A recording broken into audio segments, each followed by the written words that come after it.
Mid day prime की करते हैं शुरुआत इस वक्त की सबसे बड़ी खबर से जो है दिल्ली से, क्योंकि दिल्ली की सियासत में 2 दशक से अधिक के वनवास के बाद सत्ता में लौटी भारतीय जनता पार्टी ने राजधानी दिल्ली के लिए बतौर मुख्यमंत्री रेखा गुप्ता को चुना, जिसके बाद आज भव्य शपथ ग्रहण समारोह में प्रधानमंत्री नरेंद्र मोदी की मौजूदगी ने रेखा गुप्ता ने उनकी मौजूदगी में बतौर सीएम शपथ ली।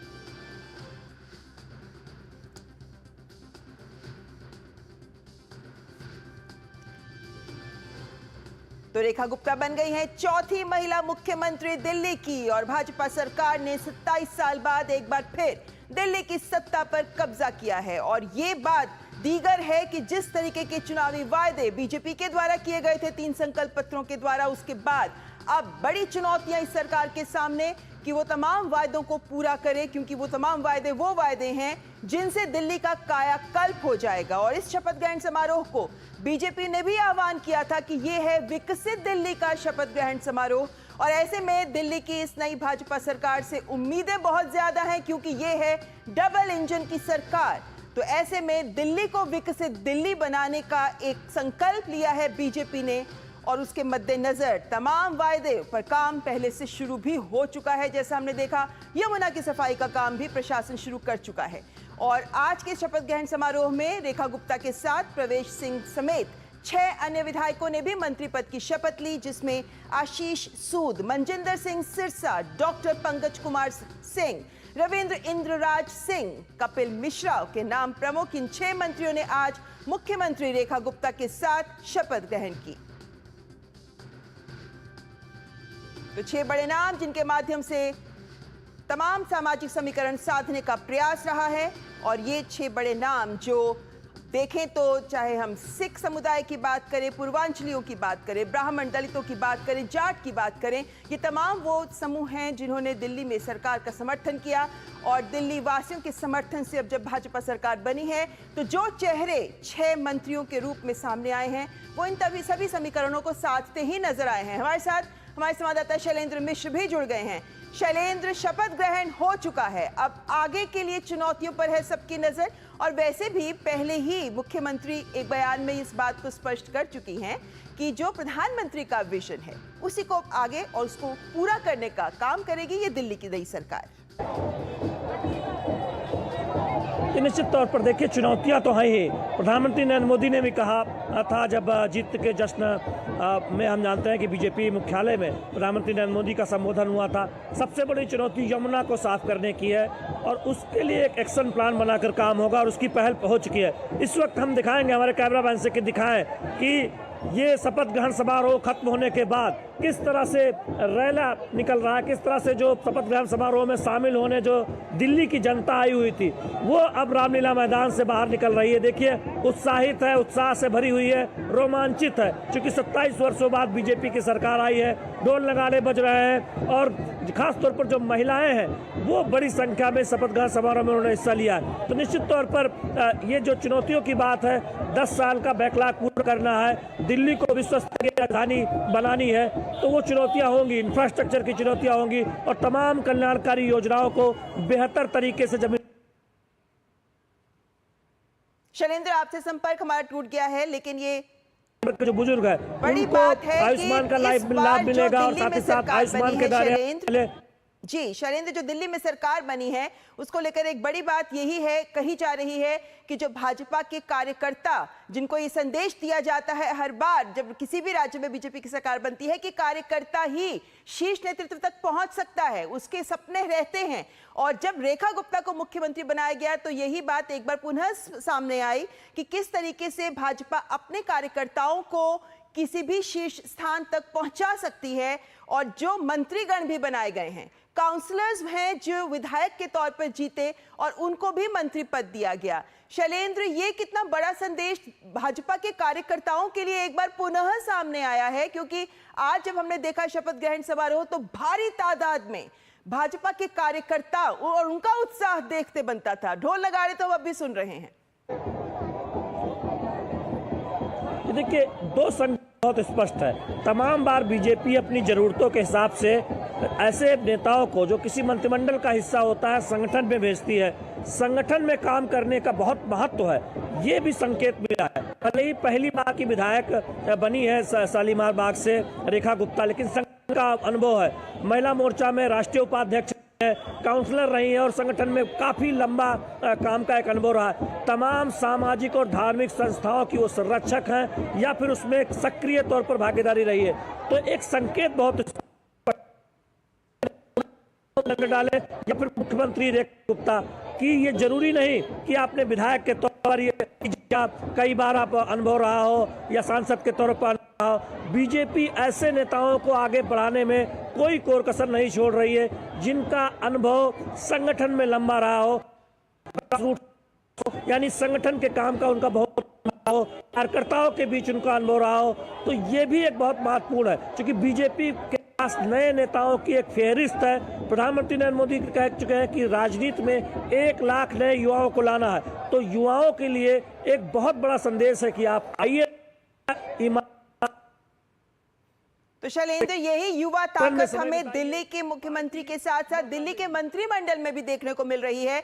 और जिस तरह मुख्यमंत्री के द्वारा ये बात पहले कही गई कि हम टीम मोदी बनकर काम करेंगे, तो ये मंत्रिमंडल और जिस तरीके से इसमें युवा चेहरे सामने आए हैं, किन मायनों में इनकी ऊर्जा अब दिल्ली को विकसित दिल्ली बनाने में सहायक होगी? देखिए, आप युवा मंत्रिमंडल है, प्रवेश साहिंग सिंह वर्मा दिल्ली के आप देखें सांसद रह चुके हैं, अब अरविंद केजरीवाल को हराया है, उनको मंत्री बनाया गया है। आशीष सूद, लंबा अनुभव है, काफी समय से नाम चर्चा में था। आप देखिए इन सबके नाम चर्चा में थे। कपिल मिश्रा बहुत चर्चित चेहरा है, अरविंद केजरीवाल के खिलाफ एक लंबी लड़ाई लड़ी है, ऊर्जा से बड़े नेता माने जाते हैं। तो सामाजिक समीकरणों का ध्यान रखा गया है, क्षेत्रीय प्रतिनिधित्व का ध्यान रखा गया है, समीकरण दिखता है, संतुलन दिखता है और ऊर्जा से भरा मंत्रिमंडल नजर आता है। तो बहुत स्पष्ट संकेत है, न केवल रेखा गुप्ता को मुख्यमंत्री बनाकर एक बीजेपी के महिला मुख्यमंत्री के तौर पर अगर आप देखें तो 5वीं महिला मुख्यमंत्री बीजेपी की, अगर आप बीजेपी के इतिहास में देखें तो रेखा गुप्ता बनी है। इससे पहले दिल्ली में 3 महिला मुख्यमंत्री रह चुकी थी, सुषमा स्वराज हो, शीला दीक्षित हो या फिर आतिशी, जिनको अरविंद केजरीवाल ने हाल ही में मुख्यमंत्री बनाया था। लेकिन बीजेपी की राजनीति यहाँ से बहुत बड़ा संदेश है रेखा गुप्ता के तौर पर। और मंत्रिमंडल में जो चयन किए गए वो ऊर्जावान चेहरे हैं, क्षेत्रवार संतुलन दिखाते हैं। वो भी एक संकेत है कि आप पार्टी जो काम दे वो कीजिए। पार्टी अगर आप चुनाव लड़ना चाहती है तो चुनाव लड़िए, पार्टी अगर आप संगठन में सेवा कराना चाहती है, संगठन के कामों में आपका उपयोग करना चाहती है तो संगठन में काम कीजिए। कोई काम छोटा बड़ा नहीं है, मौका लगेगा, ईमानदारी से काम करेंगे तो पार्टी आपको मौका देगी। ये संदेश आज दिल्ली के मंत्रिमंडल में छुपा हुआ है, पूरा मंत्रिमंडल ये संकेत दे रहा है। ममता, शैलेंद्र, जिस तरीके का भव्य शपथ ग्रहण समारोह दिल्ली में हुआ है, जिस तरीके से हम देखते हैं कि जहां भी जिस भी राज्य में नई सरकार बीजेपी की बनती है तो पूरी बीजेपी और विभिन्न राज्यों के जो शीर्ष नेतृत्व है वो भी उसमें सम्मिलित होकर एकजुटता का संदेश देते हैं। यहां से कितना बड़ा राजनीतिक संदेश भी बीजेपी दे रही है, क्योंकि आने वाले महीनों में जिन राज्यों में चुनाव होने हैं वो भी बहुत महत्वपूर्ण है। देखिए, मंच की तस्वीरें आप देखिए, एनडीए के प्रमुख सहयोगी दल चंद्रबाबू नायडू मंच पर है, लल्लन सिंह जेडीयू से मंच पर है, उपेंद्र कुशवाहा मंच पर है, अनुप्रिया पटेल मंच पर है, पवन कल्याण मंच पर है, बीजेपी और एनडीए शासित राज्यों के मुख्यमंत्री उप मुख्यमंत्री मंच पर है, केशव प्रसाद मौर्य, ब्रजेश पाठक, आप भजन लाल शर्मा, आप मोहन यादव, और उत्तर से दक्षिण तक, पूरब से पश्चिम तक एनडीए के जो सहयोगी है वो मंच पर नजर आ रहे थे। तो ये संदेश बहुत स्पष्ट है कि सशक्त तो होता एनडीए है। और अब से थोड़ी देर बाद एनडीए की एक बैठक भी है और अब जिन राज्यों में चुनाव होने वहां के लिए भी संदेश है कि बिहार में चुनाव बहुत उसमें समय नहीं है। हम जानते हैं कि बिहार में भी चुनाव इस साल के अंत में होने हैं। तो उन राज्यों के लिए भी संकेत है कि एनडीए एकजुटता के साथ आगे बढ़ रहा है। और दिल्ली के रामलीला मैदान में मुख्यमंत्री के शपथ ग्रहण समारोह में ये दिखा भी है। प्रधानमंत्री नरेंद्र मोदी जब मंच पर पहुंचते हैं, आप देखिए कि तमाम पूरी दिल्ली की जनता यहाँ रामलीला मैदान पर आई हुई थी, वो तरतल भंसल का स्वागत करती है, क्योंकि सब जानते हैं कि ये जीत प्रधानमंत्री नरेंद्र मोदी की लोकप्रियता और बीजेपी के विजन के बदौलत मिली है। बीजेपी ने जो संकल्प पत्र सामने रखा, प्रधानमंत्री नरेंद्र मोदी ने जो गारंटी दी, जो बीजेपी कहती है कि मोदी की गारंटी 100% गारंटी पूरा होने की गारंटी होती है, तो उस पर भरोसा जताया है दिल्ली की जनता ने। तो बीजेपी को लगता है कि आगे के जो चुनाव है एनडीए की सरकार है नीतीश कुमार की अगुवाई में बिहार में, और आगे जो आने वाले चुनाव है उसमें भी एनडीए का शानदार प्रदर्शन रहने वाला है। एनडीए एकजुट रहने वाली है, ये संकेत आज रामलीला मैदान से मिला। शैलेंद्र, जो प्रधानमंत्री की आज भाजपा शासित राज्यों के मुख्यमंत्रियों के साथ बैठक होनी है, वो भी किन मायनों में महत्वपूर्ण है? क्योंकि हम ये तो लगातार देख रहे हैं कि केंद्र सरकार ने जो विकास का एजेंडा पूरे देश के लिए रखा है, जिसके माध्यम से विकसित भारत बनने का सपना साकार होगा, उसके मद्देनजर जो भाजपा शासित राज्य हैं उनके सामने भी चुनौती बढ़ जाती है कि जो बीजेपी कह रही है, जो प्रधानमंत्री ने देश के लिए एक सपना देखा है, उसे अपने राज्यों में 100% हासिल कर सके। देखिए ममता, 2047 तक विकसित भारत बनाने में हर राज्य की भागीदारी जरूरी है। बीजेपी मुख्यमंत्रियों को पहले ये निर्देश दिया है कि एक दूसरे राज्यों की बेहतर योजनाओं से सीखें। बीजेपी के मुख्यमंत्रियों की अलग अलग बैठकें भी होती है, राष्ट्रीय अध्यक्ष जेपी नड्डा की तरफ से समय समय पर निर्देश भी होते हैं। उसका विस्तार है एनडीए के मुख्यमंत्रियों की बैठक, यानी एनडीए शासित राज्यों के बेहतर योजनाओं से एक दूसरे से सीख, एक दूसरे को उस योजनाओं के बारे में बताना और बेहतर तालमेल हो, न केवल राजनीतिक तौर पर संसद के अंदर या फिर तमाम राज्यों में, बल्कि देश को आगे ले जाने के लिए एनडीए राज्य एक दूसरे की मदद करें, एक दूसरे की बेहतर योजनाओं से सीखें, समझें। ये एक उद्देश्य, और इसीलिए ये फैसला लिया गया था। प्रधानमंत्री नरेंद्र मोदी ने फैसला किया कि जितना संभव हो सकेगा एनडीए के मुख्यमंत्रियों की बैठक बुलाई जाएगी, क्योंकि दिल्ली में मुख्यमंत्रियों को आमंत्रित किया गया था। तो ऐसे में इससे बेहतर मौका क्या हो सकता था। और हम देख रहे हैं एनडीए की दोपहर बाद बैठक होगी, उसमें तमाम मुद्दों पर चर्चा होती है। इससे पहले बैठक हुई थी, बिहार की कुछ योजनाओं की प्रशंसा हुई, उसमें उत्तर प्रदेश की योजनाओं की प्रशंसा हुई, बीजेपी शासित राज्यों को एक दूसरे की योजनाओं से सीखने को कहा गया। हम देख रहे हैं कि उत्तर प्रदेश की कई योजनाओं को दूसरे राज्यों के जो मुख्यमंत्री है, राज्य है एनडीए शासित, वो अपना भी है। इस तरह से एक दूसरे के तालमेल के साथ आप आगे बढ़िए, एक दूसरे की मदद कीजिए और विकसित भारत का 2047 का संकल्प पूरा कीजिए। उसमें राज्यों की भागीदारी महत्वपूर्ण है, इसलिए एनडीए की बैठक अब और महत्वपूर्ण हो जाती है।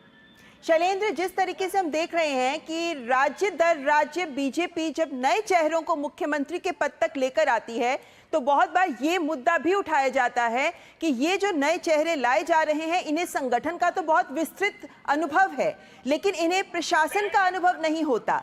इस चुनौती से कैसे पार पाता है बीजेपी का तंत्र? देखिए, बीजेपी की एक अपनी कार्यशैली है। बीजेपी का जो सरकारों का जो कामकाज है, वो बाकी जो राजनीतिक दल है जिन पर बीजेपी परिवारवाद के आरोप लगाती है, उनके कामकाज से बिल्कुल अलग है। बीजेपी का एक फीडबैक करना है, एक संकल्प बनता है बहुत सोच समझकर, और उस पर आगे बढ़ना होता है। और निश्चित तौर पर मुख्यमंत्री देश का मुखिया होता है और एक चेहरा भी होता है, उसकी अगुवाई में तमाम विकास योजना आगे बढ़ती है। लेकिन जब पार्टी का सहयोग मिलता है तब हम देखते हैं कि रफ्तार तेज हो जाती है। ये हमने तमाम बीजेपी शासित राज्यों में देखा है, कोरोना काल में भी देखा है कि जब राजनीतिक दल के तौर पर पार्टी सरकार की योजनाओं के साथ खड़ी होती है तब उसकी रफ्तार तेज हो जाती है, जनता के बीच उसकी जो लाभार्थी वर्ग है उसको ज्यादा फायदा मिलता है। तो बीजेपी का अपना एक तंत्र है, संगठन के अनुभवी नेताओं को सरकार में लाना और कई बार सरकार के अनुभवी नेताओं को संगठन में ले जाना। बीजेपी की राजनीतिक प्रक्रिया चलती रहती है। और आप देखें, बीते 2 दशकों में तमाम ऐसे नेता हुए हैं जो पहली बार के विधायक थे, मंत्री बन गए, पहली बार के सांसद थे, मंत्री बन गए, और पहली बार के विधायक मुख्यमंत्री बन जाते हैं। तो इसलिए कि अनुभव उनके पास है, भले ही संगठन में है या फिर काउंसलर के तौर पर है या फिर उपाध्यक्ष के तौर पर पार्टी में है, और साथ में पूरी पार्टी का एक तंत्र है जो सलाह देने के लिए, मदद करने के लिए है। तो निश्चित तौर पर बीजेपी उस पर भरोसा करती है। और सब तो यानी कि यही एकजुटता है बीजेपी की, जो सभी नेताओं को जो मंत्री बन जाते हैं और जो मुख्यमंत्री बनते हैं उनको भी ताकत देती है। स्वयं जो इस वक्त दिल्ली के मुख्यमंत्री रेखा गुप्ता हैं, उन्हें भी 3 दशक का संगठन का अनुभव है, और अब जबकि वो मुख्यमंत्री की सत्ता पर काबिज हैं, इस सीट पर काबिज हैं, तो ऐसे में उनको यही अनुभव है जो आगे की भी राह दिखाएगा। शैलेंद्र, आप बने रहिए हमारे साथ, और फिलहाल दर्शकों को बता दें कि दिल्ली में रेखा गुप्ता की सरकार ने आज शपथ ले ली, और अब सवाल ये है कि दिल्ली विधानसभा का स्पीकर कौन होगा। ऐसी खबरें आ रही हैं कि बीजेपी अपने वरिष्ठ विधायक विजेंद्र गुप्ता को यह पद दे सकती है, और इन चर्चाओं के बीच स्वयं विजेंद्र गुप्ता ने कहा है कि अगर उन्हें मौका मिला तो वो सदन को उसकी गरिमा के अनुरूप चलाएंगे। विजेंद्र गुप्ता ने चुनाव में रोहिणी से आम आदमी पार्टी के प्रत्याशी प्रदीप मित्तल को हराया है। मैं ये कहूँगा कि सदन की गरिमा को और परिपाटी को, नियम कानून को, परंपराओं को बनाकर रखना ही हमारा दायित्व है और ये लोकतंत्र का मंदिर है, इसकी पवित्रता बनी रहे, यही हमारा उद्देश्य है। और शपथ ग्रहण समारोह में भारी तादाद में भाजपा के नेता कार्यकर्ता शामिल हुए थे और इन नेताओं का क्या कहना है, आइए सुनते हैं। नए जो मुख्यमंत्री रेखा गुप्ता जी बनी हैं, जिन्होंने शपथ लिया है और उनके साथ सभी मंत्रिमंडल के सदस्यों ने शपथ लिया, मैं सभी को बहुत बहुत बधाई, शुभकामनाएं। देखिए, आदरणीय मोदी जी के नेतृत्व में देश गति से आगे बढ़ा है और दिल्ली भी पीछे नहीं रहेगा, दिल्ली भी गति से आगे बढ़ेगा। भारतीय जनता पार्टी जमीन से जुड़ा हुआ ऐसे व्यक्ति को मुख्यमंत्री बनाए जो संगठन का, सामाजिक और शासनिक सभी अनुभव लिए हुए हैं और महिला सशक्तिकरण का जो शुरुआत देश के प्रधानमंत्री जी ने किया है उसका प्रमाण है। ये परमानेंट मुख्यमंत्री है। केजरीवाल जी के तहत टेम्पोररी मुख्यमंत्री महिला अब नहीं रहेगी। We are going to see new change in Delhi, and also Delhi will be different Delhi from now on. Not only smoothly, extraordinary performance. Every citizen of this country will be proud of it. Today, I'm telling you, only wealth has to be created, development has to take place. तो NDA के सभी नेता, चाहे वो भाजपा के हैं या फिर वो सहयोगी दलों के हैं, सभी यही कह रहे हैं कि अब प्रधानमंत्री नरेंद्र मोदी के नेतृत्व में दिल्ली का होगा कायाकल्प। शैलेंद्र हमारे साथ लगातार बने हुए हैं। शैलेंद्र, इस वक्त एक बड़ा सवाल यही कि स्पीकर कौन होगा। इस वक्त हमारे साथ हमारे संवाददाता राजेश राज जुड़ गए हैं। राजेश, ये सवाल आप ही के पास लेकर आती हूँ कि स्पीकर के लिए कौन कौन से चेहरे हैं जो सामने हैं, क्योंकि विजेंद्र गुप्ता का नाम तो आ रहा है, लेकिन अब ये सवाल दीगर हो रहा है कि कौन से हैं बड़े चेहरे, कौन बनेगा स्पीकर।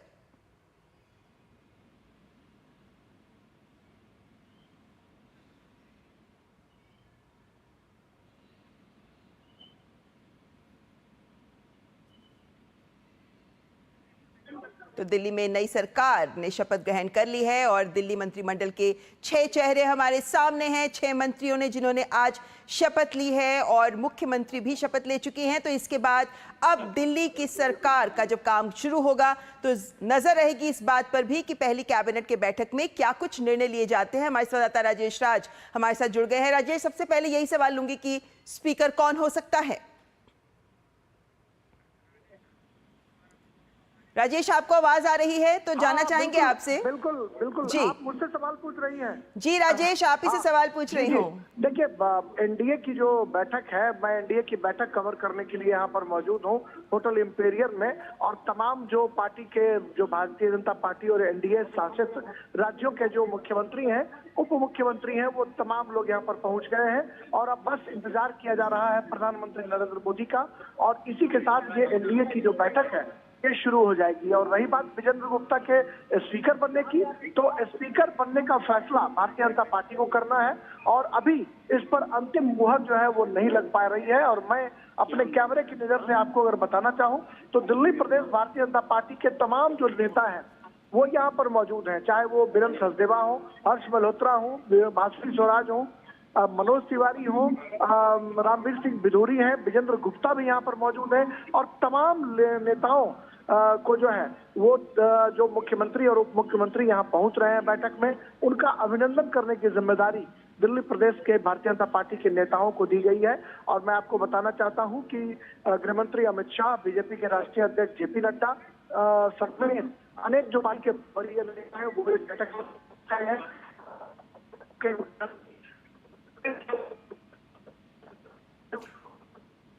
राजेश, जाहिर है कि ये जो प्रधानमंत्री के साथ दिल्ली भाजपा के जो भाजपा शासित राज्य हैं उनके मुख्यमंत्रियों के साथ प्रधानमंत्री नरेंद्र मोदी की बैठक होने वाली है, जिसके लिए नेतागण पहुंचने आरंभ हो गए हैं। तो इंतजार रहेगा जब एनडीए शासित राज्यों के मुख्यमंत्रियों की बैठक का आरंभ हो। प्रधानमंत्री नरेंद्र मोदी के नेतृत्व में होगी ये बैठक, जिसमें विकास का एजेंडा किस तरीके से राज्यों में आगे बढ़ाया जा रहा है, उन सब बिंदुओं पर होगी बात। राजेश, यहाँ पे ये भी समझना चाहेंगे, क्या यही है एक बड़ा एजेंडा या और कौन से बिंदु हैं जिन पर गौर किया जाएगा इस बैठक में?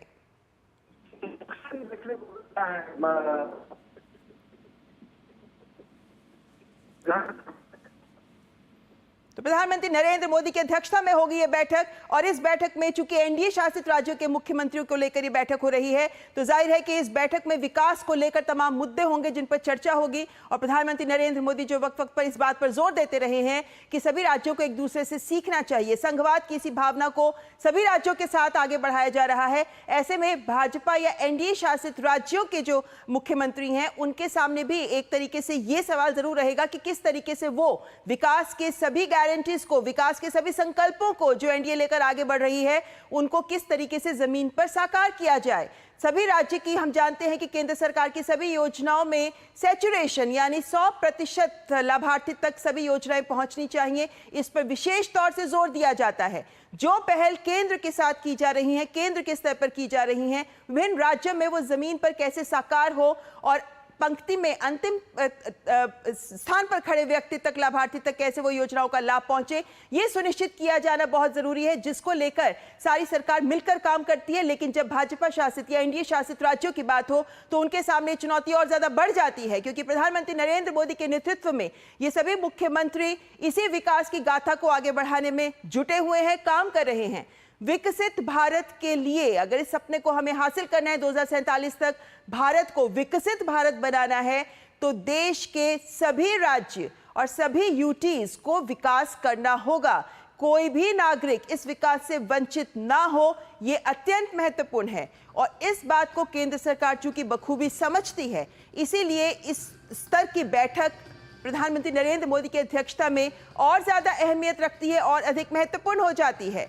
और आज जबकि महत्वपूर्ण मुद्दा रहा है ये, जबकि दिल्ली में शपथ ग्रहण समारोह हुआ है भाजपा की सरकार का 27 वर्षों के बाद, इस अवसर पर एनडीए शासित राज्यों के मुख्यमंत्री तथा वरिष्ठ नेतागण भी शामिल हुए हैं। तो इस अवसर पर प्रधानमंत्री नरेंद्र मोदी के साथ इन मुख्यमंत्रियों की बैठक होगी, जिस पर रहेगी हमारी भी करीबी नजर। ये दृश्य आप देख रहे हैं, जिसमें आप देख सकते हैं कि प्रधानमंत्री नरेंद्र मोदी की अध्यक्षता में जो बैठक होनी है उसमें शामिल होने के लिए सभी वरिष्ठ केंद्रीय मंत्री और नेतागण भी यहां पहुंच रहे हैं। रक्षा मंत्री राजनाथ सिंह भी इस अवसर पर यहां उपस्थित हैं।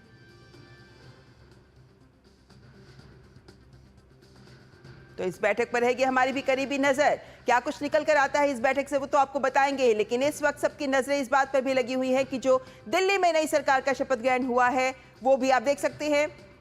एकनाथ शिंदे भी इस बैठक में पहुंच गए हैं। तो जैसा हमने कहा, एनडीए शासित राज्यों के मुख्यमंत्री और वरिष्ठ नेता इस बैठक में पहुंच रहे हैं, इसलिए उन सभी की भूमिका चूंकि विकास को आगे बढ़ाने में बेहद महत्वपूर्ण है, इसलिए इन सभी की उपस्थिति भी महत्वपूर्ण हो जाती है। आप देख सकते हैं कि बांसुरी स्वराज, मनोज तिवारी जो भाजपा के दिग्गज नेता हैं दिल्ली के, वे सभी इन नेतागण के स्वागत में खड़े हुए हैं। प्रधानमंत्री नरेंद्र मोदी देंगे इन सभी मुख्यमंत्रियों को विकास का मंत्र, लेंगे जायजा कि किस तरीके से विकास के राह पर आगे बढ़ रहे हैं ये एनडीए शासित राज्य, कौन से ऐसे बिंदु हैं जिन पर काम करने की जरूरत है। क्योंकि आपको बता दें कि वक्त वक्त पर केंद्र सरकार इन सभी को लेकर रिपोर्ट्स भी मांगती रहती है, और इस बात पर प्रधानमंत्री नरेंद्र मोदी विशेष रूप से प्रगति के माध्यम से नजर रखते हैं कि किस स्तर पर विकास हो रहा है, किन राज्यों में किन मोर्चों पर सरकार काम कर रही है, बेहतर काम कर रही है, कहां बाधाएं आ रही हैं और किन मायनों में केंद्र इन बाधाओं को दूर करने में इन राज्यों का साथ दे सकता है। तो ये सभी बिंदु अत्यंत महत्वपूर्ण, और इसीलिए प्रधानमंत्री नरेंद्र मोदी की अध्यक्षता में जो बैठक हो रही है उस पर रहेगी हमारी भी करीबी नजर। फिलहाल यहाँ रुकेंगे एक ब्रेक के लिए, आप देखते रहे mid day prime.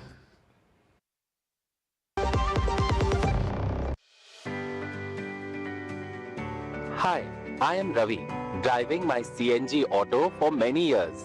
Happy with the mileage I get with this.